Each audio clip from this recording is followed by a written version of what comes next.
when we started this podcast, we were like, cool. We were doing another podcast, which was super fun.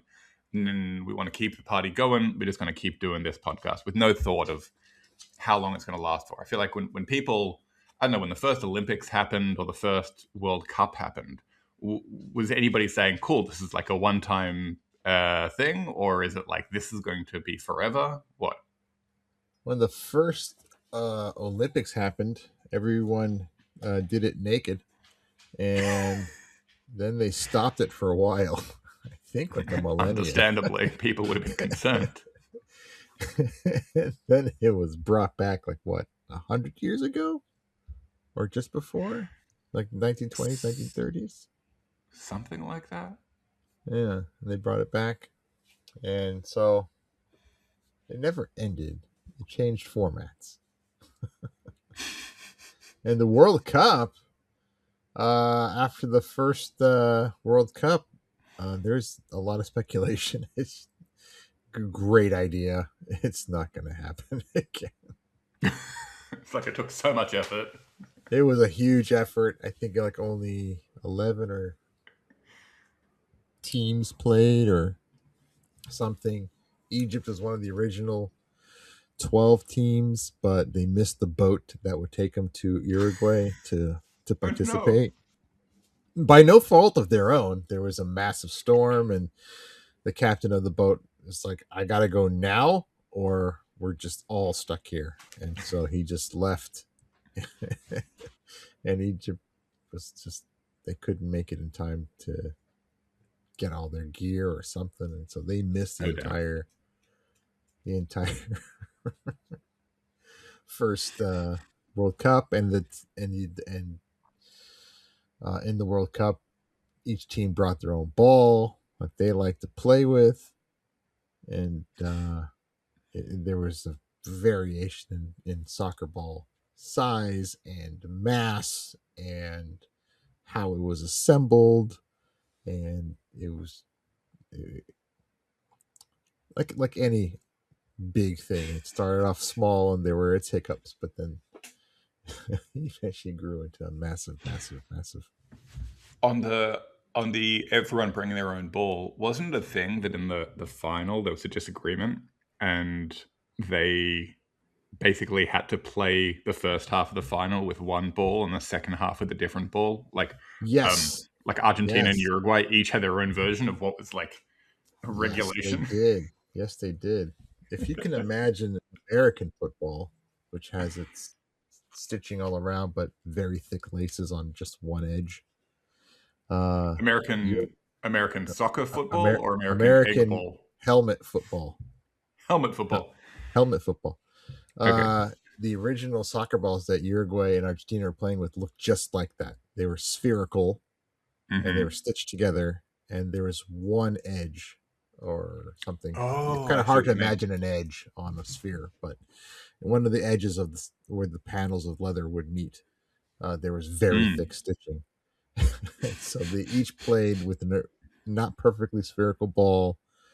They were all white and lopsided because of that stitching, and therefore the mass was off center and different sizes and different weights. And there was a coin toss, and there was actually a big heated debate. I looked up all this stuff before we got on to. We're talking about the World Cup, by the way, everybody, because it's happening as we're recording. Right now. Actually, France literally just a little while ago just beat Morocco. Now they're in the quarterfinals. No. Way to go, France. Anyway, so there was a coin toss, and the referee was scared to go and confront the captains of the teams together because they were actually getting quite heated. And there was actually, I don't know how true this part is, but the referee took out a life insurance policy before he reffed that game because he knew it was going to be a big fight over the ball. But yes, eventually came down to a coin toss. Argentina picked the ball, and they were ahead 2-1 in the first half. And then Uruguay got their ball for the second half and just trounced Argentina and eventually won 4-2. And so after that, they decided we need to need one ball.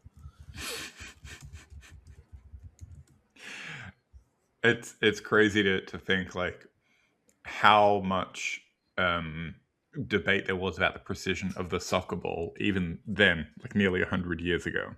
Uh-huh. And also funny to think about the fact that the round ball was basically never round and has been progressively getting closer to being round Right. in more World Cups, except I think I got this right. In the 2010 World Cup, it was too round and people Yes. got mad. The It's like too perfect. It's absolutely wonderful. Um, the ball was so close to spherical and so smooth, and it was 3D printed materials, or and it was eight. The number of panels that went into making a soccer ball. It was originally 12, and then eventually 18, and then it got all the way up to the famous 32 pieces of leather that we all know with the black pentagons and the white hexagons, that Mm-hmm. standard icon of a soccer ball. So Yep. there's many different stitches and many different panels. And then from that point on, they started reducing the number of panels to try to make it the most aerodynamic possible ball. And when it get to 2010, like you just said, it was so smooth and so like what's the word I'm looking for? There's so few panels, and it was so smooth that aerodynamics began to fail, and you actually couldn't really spin it the way you wanted to when you kicked it. It kind of went a little wonky. What is that? The So this, Magnus effect? yeah. Okay, so this is interesting. So um, there's this trade off between aerodynamic efficiency in terms of like how streamlined something is, Mm-hmm.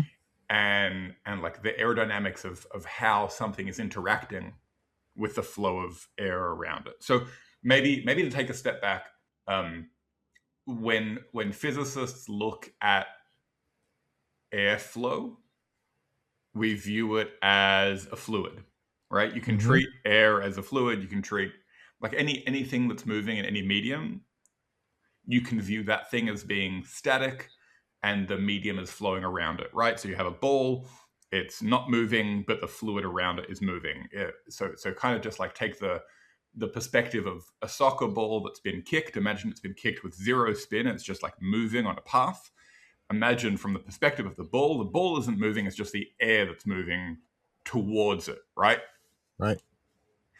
And so, in the same way that you have air moving towards the wing of an aeroplane, and you have a difference between how fast the air is flowing above the wing and how fast it's flowing below it, which generates lift, which keeps the airplane up in the air and keeps everybody on the plane happy and alive. Um, so you have a similar effect called the Magnus effect when a ball spins or a cylinder spins or an object spins, right? Because what it does is if you have these imperfections, kind of like imagine like the pockets that you have on or pocks, I should say, rather, the pock marks that you have on a golf ball, right? Right. Right. The dimples. So, so that is what kind of grips the air as it moves through and as it spins, which causes some layer of the air that's close to it to rotate with it, which again creates this kind of lift effect. And it's that kind of local lift that produces the Magnus effect, which is this idea that depending on whether it's topspin or backspin, you can have additional movement up or down. Or if you have side spin to one side or the other, you'll have additional movement side to side. And so even though the ball may have been like completely streamlined by getting smooth, the moment that you remove those imperfections, you lose the ability to use the Magnus effect to get the ball to swerve up, down, or left, or whatever, um, Mm-hmm. and to control it in that really unique way that almost looks like magic when you see like people like Lionel Messi somehow curve a ball around like a wall of defenders. Yeah, which he did the other day, actually. It's wild. Just right between people. It's like that scene from, what was that movie? I want to say early 2000s or 2010s. Wanted. Do you ever see that movie with No. Angelina Jolie and other people? Sorry, I'm Oh, blanking on the that name of the one. other. Yeah. That one with the other people. The guy. I'm forgetting his name. The guy who plays Magneto in the new X-Men movies. That You guy's know who I cool. mean. Yeah. So he's in it. Angelina Jolie's in it. This is the good quality content that people come to our show for. What's his name and who's this? Anyway, there's a whole shtick in the movie of this elite group of assassins who have the ability rather to curve bullets. When they shoot with a pistol, they do this thing where they kind of whip their hand around as they're firing a pistol to curve a bullet to make the path. It's impossible physically. Yeah. I mean, No way that would you could work. try. You'll just break your wrist, but it's that kind of thing in real life with a soccer ball. Right. Bananas. Same thing with I love baseball more than I do soccer, and baseball is famous for having that raised stitching, and depending on how you hold the ball at the moment of release, that's how you make your sinkers or your curveballs or your sliders wobble and fly away at the last possible moment when it gets towards the batter. It's incredible. Have they ever tried to do something? Sorry, I know this is meant to be the World Cup episode, but I'm curious whether there's ever been a similar controversy in baseball where, like, there's, they've made the stitching smooth or the ball too streamlined, and therefore people can't spin it or curve it or bop it. There have been a couple controversies. Some different ball clubs, they keep their baseballs in a humidor. Some don't. A long time ago, like in the 1910s, they would give the visiting ball club a different set of balls to use that were like dried out or soggy or something like this, so they can't perform as well. Or they give them something with loose stitching or or not as much stitching. Still a good ball, but just not as held well together. So there is lots of those types of corruption type things going back a long time ago. But nowadays, the baseball is made in a singular place, and you're not allowed to play with anything else. The umpire has to inspect the ball first. The baseball is rubbed with a kind of mud that only comes from one place in the United States, and then you're not allowed to go there. It's rubbed with mud? It's rubbed with a little small treatment of mud, a little bit. Fair enough. It's very cool. Just like in baseball. Yes. A famous thing in baseball, when a pitcher throws a ball, the ball leaves the pitcher's hand and gets to the batter faster than the batter's brain can process what's happening.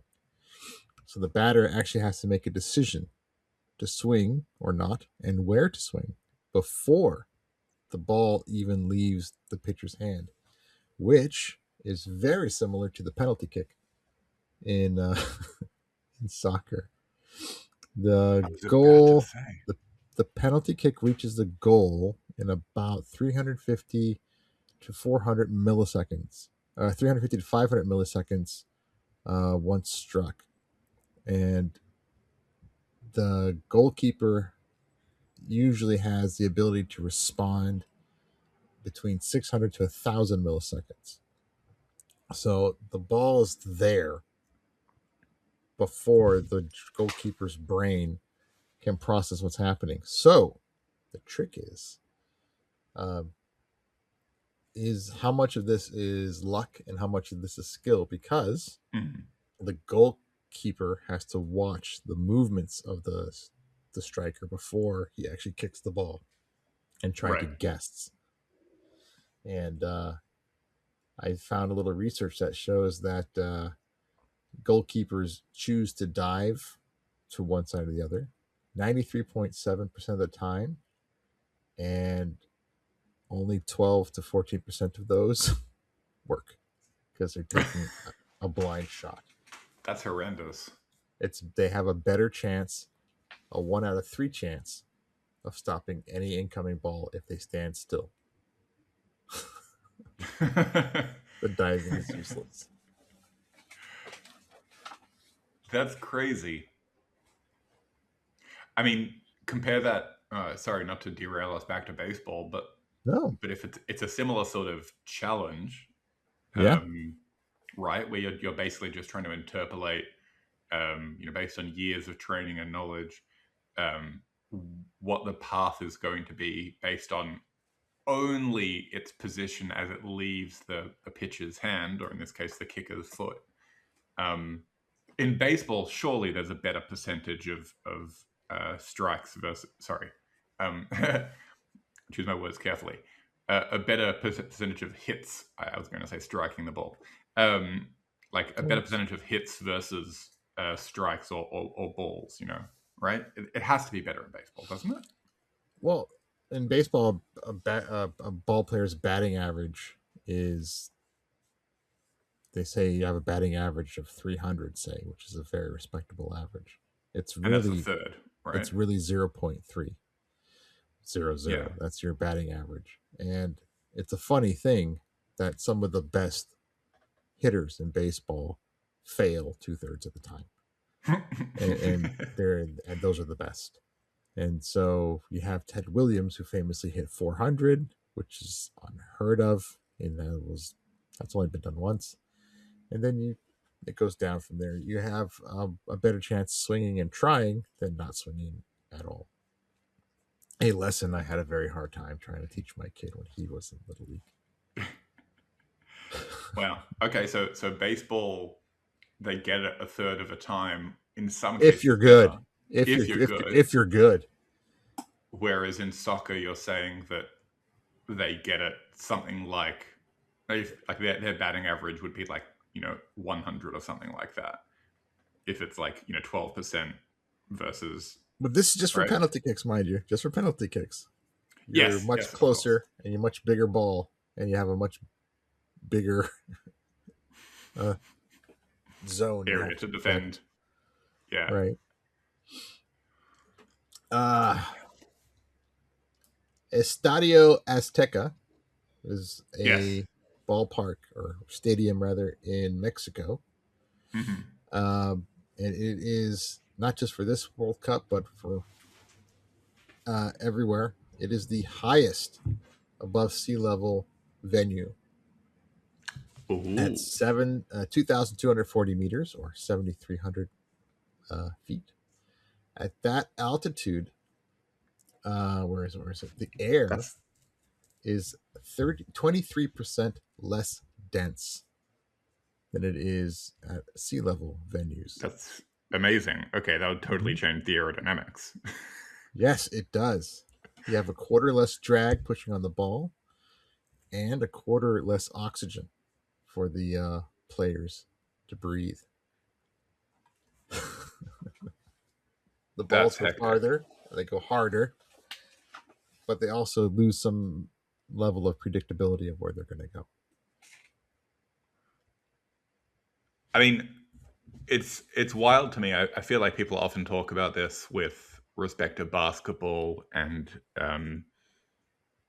the Denver Nuggets, because I think Denver is the highest altitude home court of any basketball team, and as a result, a couple sports actually, yeah. Oh, for a couple sports, okay. So I wonder if there's something similar where the Mexican team that plays there locally at Aztec Stadium, if they have an intrinsic advantage when they play in other places, and also a much stronger home court advantage because everybody else is struggling to breathe. There are two strategies that visiting teams employ.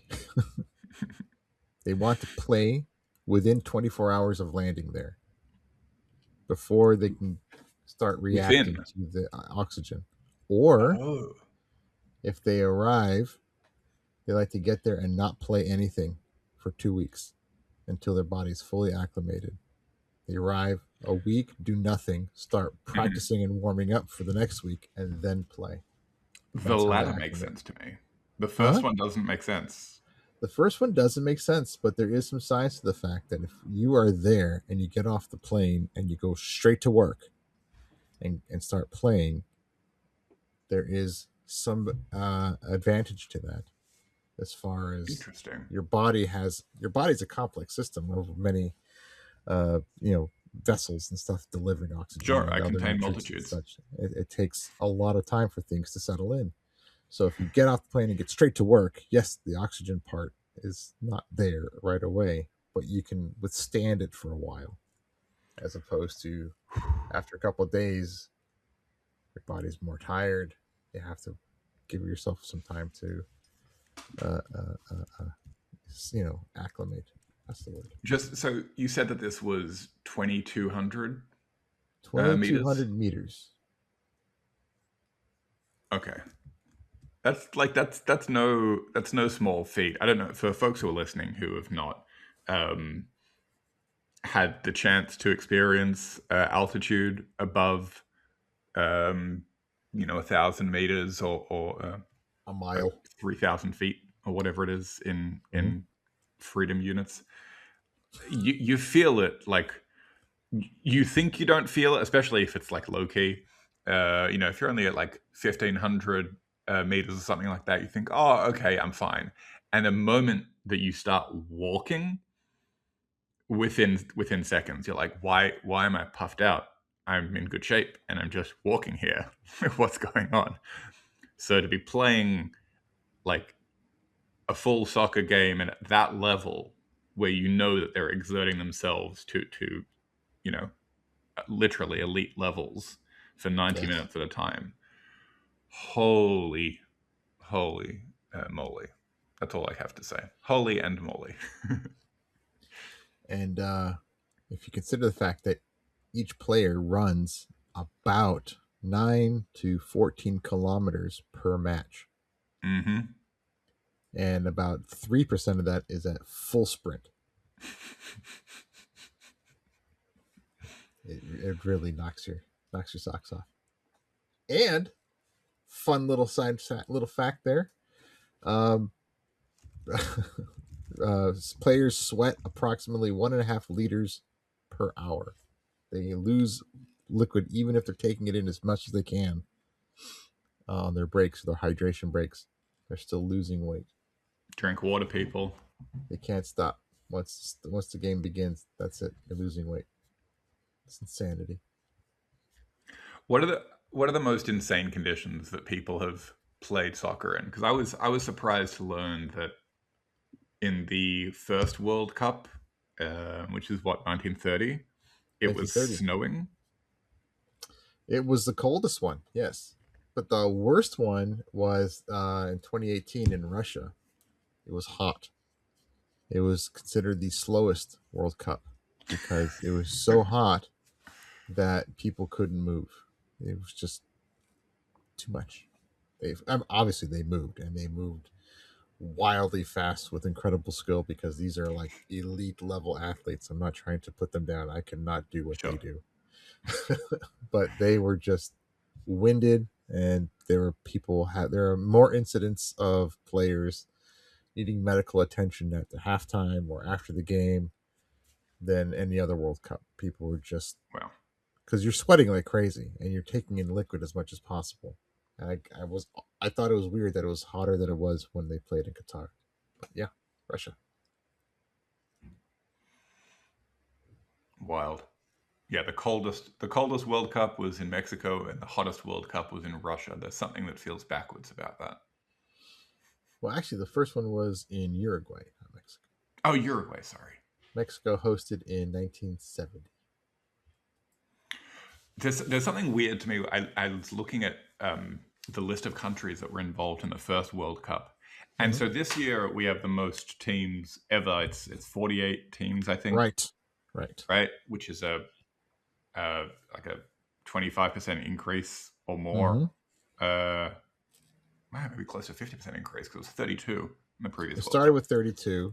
Well, It started, as we talked about earlier, with like 11 or so teams, but then we've been at 32 for a while. And this year they upped it, and so we had our very first ever round of 32, which is people leaving that made it out of the group stage, and then they get down to 32, which is the starting number of teams before. Right. That's awesome. Right. But they didn't include, or England didn't want to be included initially. My understanding was that the British were very not going to go to South America to play in the dirt. There was a lot of teams making last minute gestures that I don't want to play if they're playing, or I don't want to play under these conditions, or it's too far, or the venue's not up to our standards.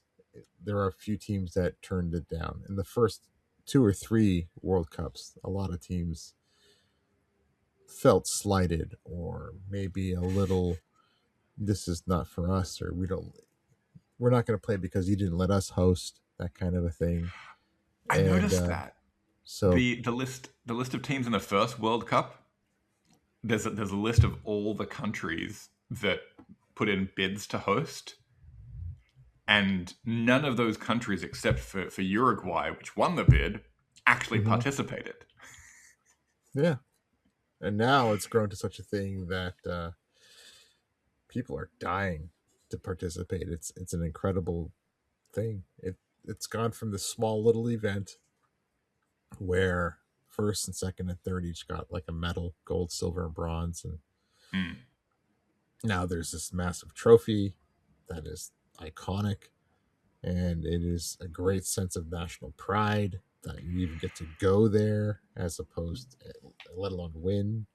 There's also the financial incentives. There are a lot of financial incentives, and there's lots of talking going on through all their news channels about how this is rigged and this is set up and everything. But as we've discussed before, with the people who believe that the moon landings were faked, that would require all of the United States and all of the Soviet Union to agree to lie and keep that lie. What's that called? There's a fancy word for it.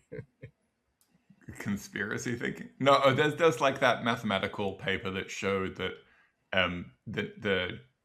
the duration that a lie can sustain for kind of exponentially decays, or like asymptotes to zero, the more people are involved. So I don't believe it. No. I don't think it's rigged. I don't think it's like WWE. Sorry if any wrestling fans out there, but it's fake. I used to be a big wrestling fan growing up, and I knew it was rigged. It was just stupid fun. I just liked the cartoons that came after. It was great. It's like cartoons, but IRL, live action cartoons. No, I don't think there's anything rigged about FIFA. I just think that like there's a lot of money exchanging hands. Of course. Like especially this whole thing with the ad breaks or the drinking breaks, like the advertising money coming in from that alone, you're talking about billions of dollars. Oh, absolutely. But there's not really a lot of ad breaks from what I've been seeing on TV.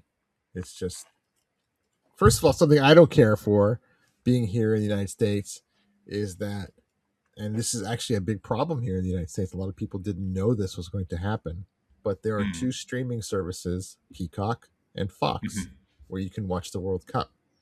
Okay. But it wasn't really made clear until the World Cup began that Peacock, which I have, has the rights to the Telemundo all Spanish broadcast of the event, and Fox has the rights to the all English broadcast.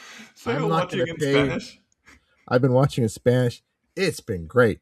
It's been so funny. I've been loving it. It's wonderful. I think it's fantastic.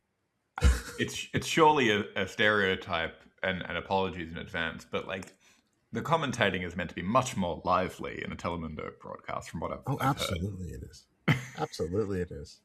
Every move there's an excitement, and I've watched the English broadcasts. They just named the names of the players. Now it's to Smith, to Terry, Smith again. Like, yeah, okay. But in Spanish, I don't know what they're saying, but they're really just filling in the blanks. It's fantastic. What they're saying is, amazing. I don't know. It could be all about best place to buy shoes. I don't know, but it's fantastically entertaining, and I love it.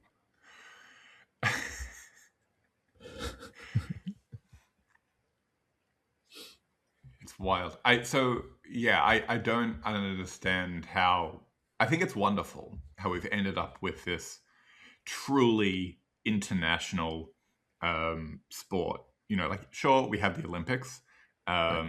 which is great, but you know you kind of do have teams that tend to be more proficient in particular things, right? So like winter sports, you'll have certain countries that don't have a lot of snow, for example, that are maybe not quite as on the same even footing. But like the World Cup, it's a ball and a goal, and it's so international just in its nature, and it's super impressive. Like again, putting the financial incentives aside, it's really impressive that we've got a quarter of all countries in the world now Yeah. participating in it, right?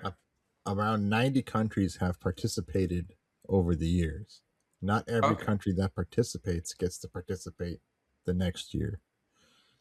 A lot of times you try out and you have to qualify through Hmm. your performance over the intervening 4 years to see if you're allowed to go, and you don't get to go. That's just it. Luxembourg has Hmm. the grimmest record there is. They Oh. played in 1934, Hmm. and they've tried and failed to get into the World Cup for every World Cup since, and they keep Oh trying. no. And this year, Haiti and Congo, the Hmm. Democratic Republic of Congo, they both ended a 52-year absence of being in the World Cup, and they've been trying, and they finally made Well. it back. Conversely, Brazil, they're the only team that made it to every single World Cup. Period. Nobody else has Wow. made it. And Germany is the next one, and they could have tied Brazil if it was not for the whole World War II thing. Oh yes, that whole thing. They were banned for a couple World Cups, and then only West Germany was allowed to play. Hmm. And then for a time, West Germany and East Germany played separately. They made it to the World Cup. So it's been kind of awkward for the Germans, but every time they come, they have the highest chance of advancing to getting almost all the way to the final round because they are Wow. methodical. Wow. I'd never. Yeah, it's wild to think that there are countries like Argentina, which at least in my mind are have always been top of the top, that they don't have. They're not up there competing with Brazil and Germany. Yeah, the longest gap between making it to the finals is held by Hmm. Argentina. They Oh went to many World Cups, but it was 48 years between uh, championships. wow. They hold that little record. I mean, well, let's see how they do this year. Um, Yeah, I think they might do good. My dad wants them to win very badly. My dad will be watching along with what's the population of the planet that watched the final match in the last World Cup. My dad will be one of the many, as I will be one of it the was like many. 4 billion for the last one, right? No, that's not half the planet. Close. It's in the billions. 1.4. 1.4 billion people watched the last World Cup's final match. And that kind of makes you think that it's, what is that, an eighth of the planet? No more. Almost a quarter. 20. No. Almost. Yeah. Yeah. That's Wild. a lot of people watching. Supposedly, during the initial group stage, because there's so many matches going on. Sure. At any given moment, 570 million people are watching. And then there's a drop off until it gets to the quarter semifinal section. Then it starts ramping up again. And then it gets to the final match, which in 2022 hit 1.42 billion. People in the news outlets in Qatar said it was 1.5 because they like to round up, but the actual number is 1.42.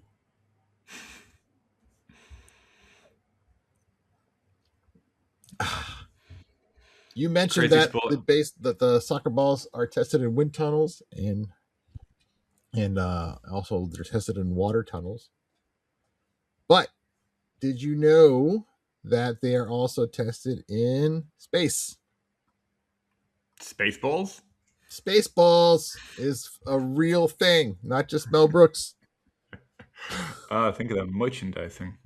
The merchandising. Yep, there's been a soccer ball on the ISS every day since 2019. Oh, wow.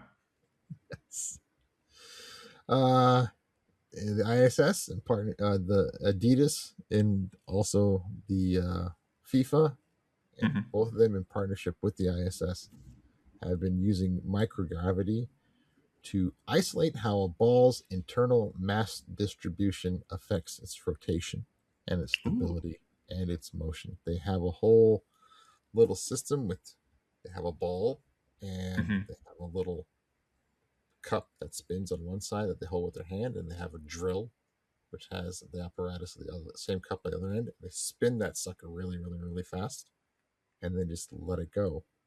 And right there, they can see if it flips, or if it starts to wobble, or if it starts to drift off into a certain direction or not. And it's the only place that they can do this type of testing in zero gravity or microgravity, because all the wind tunnels on Earth, you have to stand the ball somewhere, as opposed to this, it's just let it float and see what happens. Jessica Meyer, astronaut Jessica Meyer,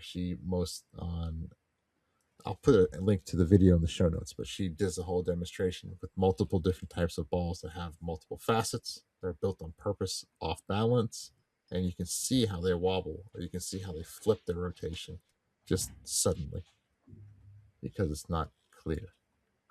Oh, right, because the axis of inertia changes. Yes. That's very cool.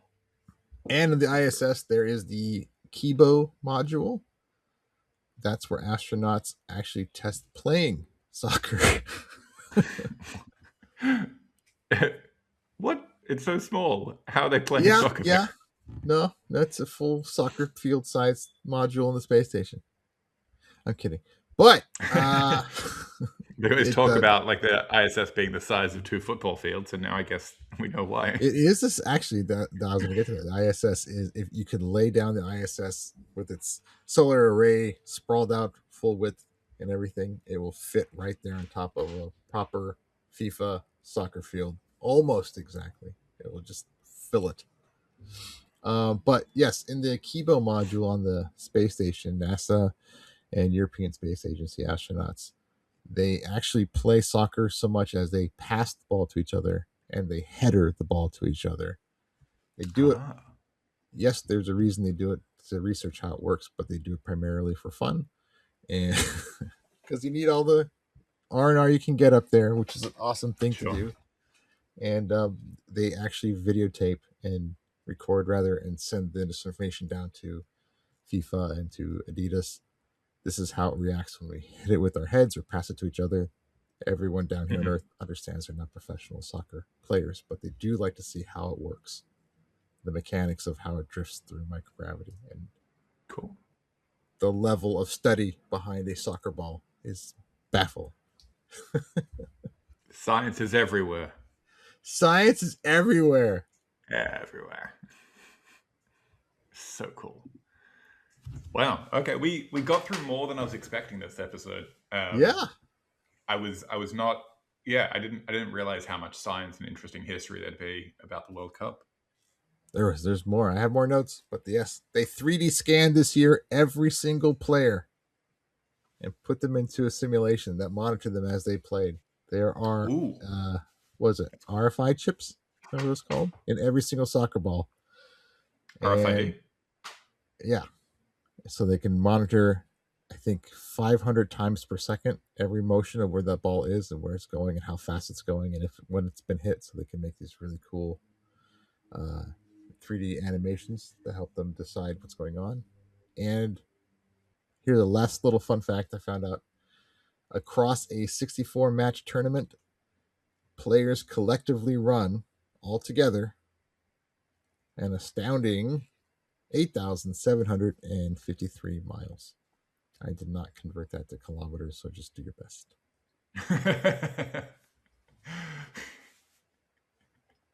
A lot. Many. They Wait, so run very far.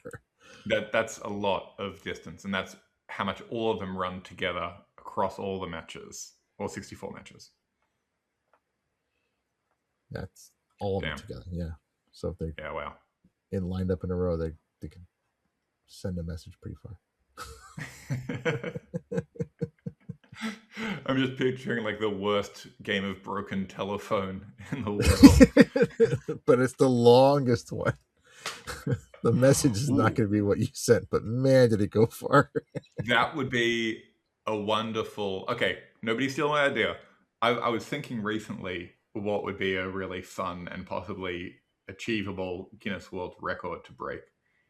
Surely the longest broken telephone has got to be somewhat reasonable compared to that. I remember as a kid, he did the Hands Across America. That was a big thing. I don't know if it actually made it, but it sounded very cool and inspiring. But that would have been a good opportunity to play telephone. Let's see. The largest game of broken telephone. Oh, it's only last year. Gosh. In Michigan, they had 1,847 people.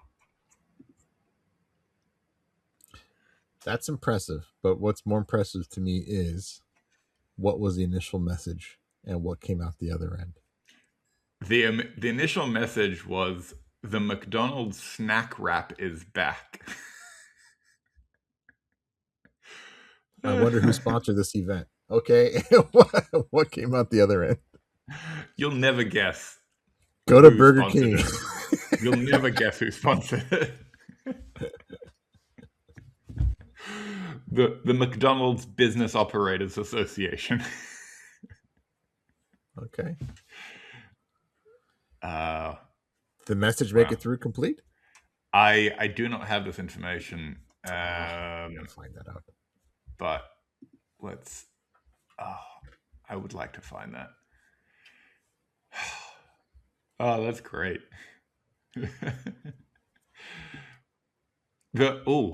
I'm just Googling this live, but apparently, according to Reddit, so take this with a grain of salt, the longest game of broken telephone started with the phrase, "Together we can make a world of a difference," and then turned into "Everybody is evil," and then eventually just turned into "Ha."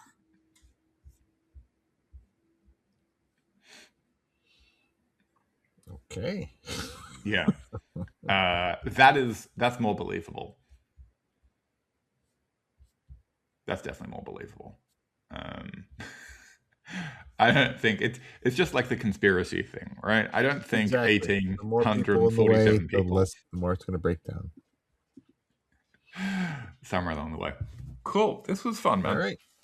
Okay. I thought it was kind of fun. We got some little sciencey factoids about the World Cup. We're on topic. That's pretty cool.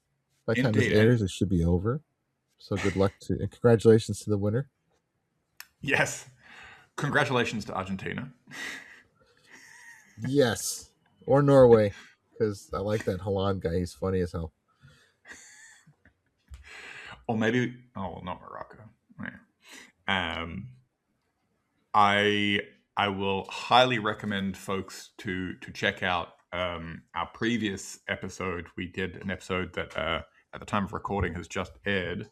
And that's our episode with Brian Scott. Fascinating episode. We're going to have to get him back on. And we have some cool guests lined up or being lined up for future episodes. Very exciting. Which I'm very. You want to do one or two Q and Qs, question quibbles? Yeah, let's do a couple of quick ones. Let's do a couple quick questions, quibbles. Questions and quibbles. Okay.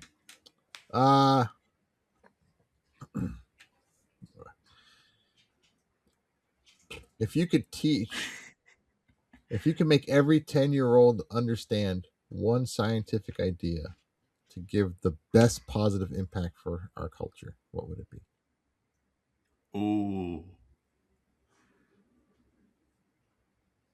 Ooh, that's a tough one. If I could just have every 10-year-old immediately understand one scientific idea or concept or whatever, a principle or something that will help us advance. I think it would be something that's a bit more philosophical. Pardon me. In like a Carl Sagan sort of way, this idea that we're all on, I guess it would be the idea that we're all on a spinning ball of dirt floating through space, and it's kind of like it's our planet, and we have to treat it as such. I think that there are so many people, not just children but adults, who view resources like water or energy as things like, who cares if I leave the tap on while I'm brushing my teeth, or leave the light on or the air conditioning on while I'm not home. I'm just one person, right?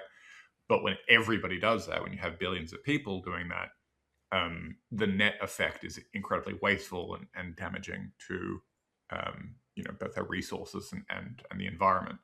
So yeah, I guess it would be for every 10-year-old to internalize that we're all on this planet together, and every bit counts. What about you, Benjamin? I think my first gut reaction is that not just understand and accept the fact that the Earth is indeed round, spherical, but also to be what's the word I'm looking for? Be critical in their thinking when people start proposing things that sound a little too good to be true, or a little too foolish, or a little too made up. Be skeptical and think, I need to read up on that first. Just the idea that don't just take everything at face value. Do the homework. Oh, absolutely. Yeah, I like that one. That's really good.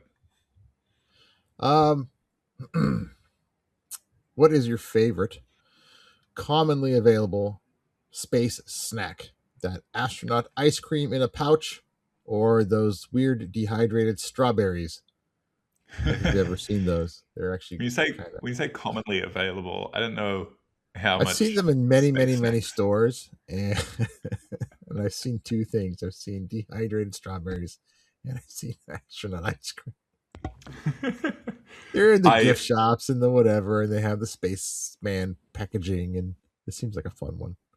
I can't say that I've had the space ice cream before, so yeah, I guess I'd go with the dehydrated strawberries. Dehydrated fruit is nice. You feel like you're snacking, and as long as it's not too sugar coated, it can be somewhat healthy. I would go with the ice cream.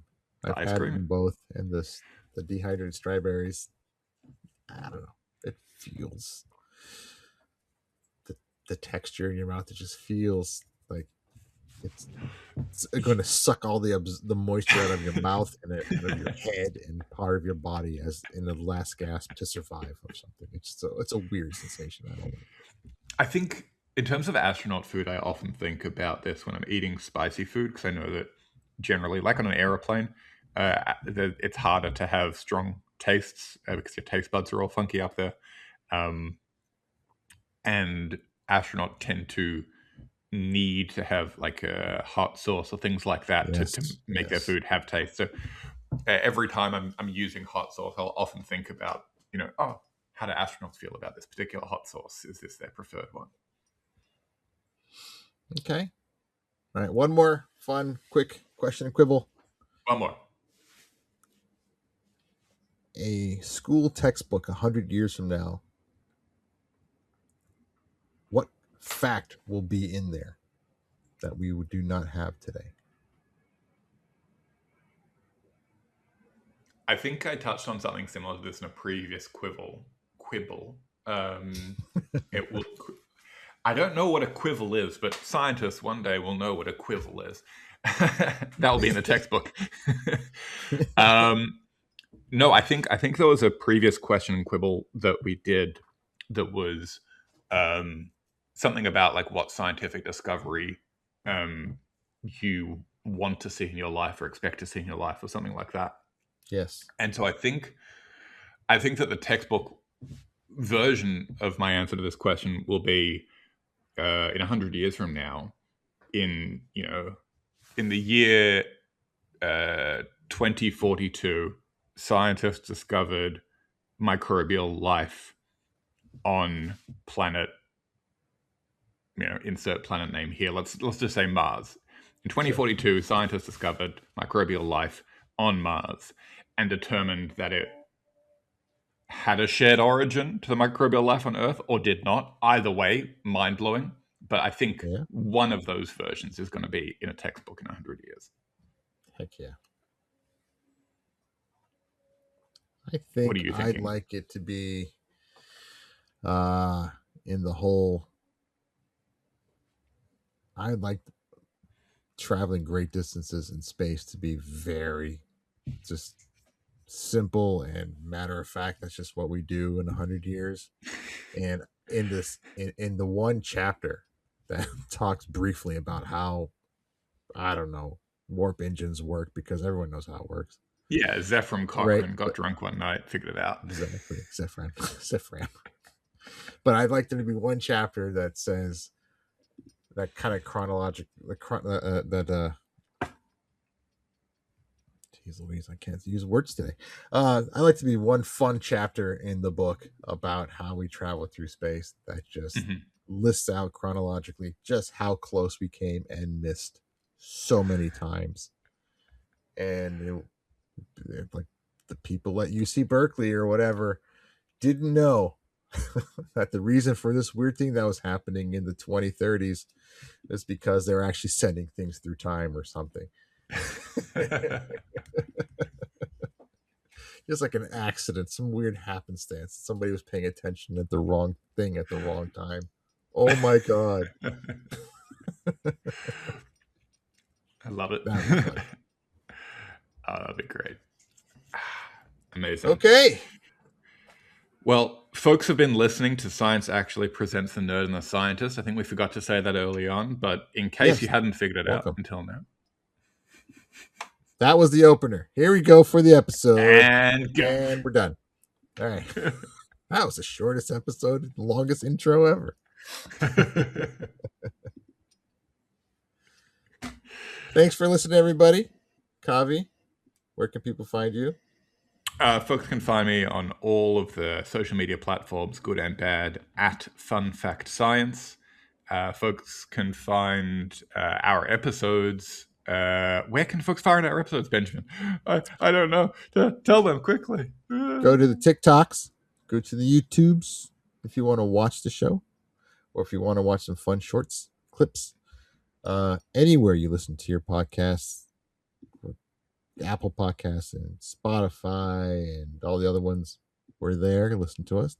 Please like, please share, please hit all the internet buttons when you come across our show. Beep boop. If there's anything you guys like us to talk about, throw it our way. We would like to talk about it. If you have a guest Absolutely. that you want us to talk to, pass that person along. We'd love to talk to that person. For sure. And that's it. Oh, go to Science Actually. That's me on all of the socials. If you find the weird swooshy kind of molecule-y kind of thing logo, that's me. And if you see a rubber duck, that's our show.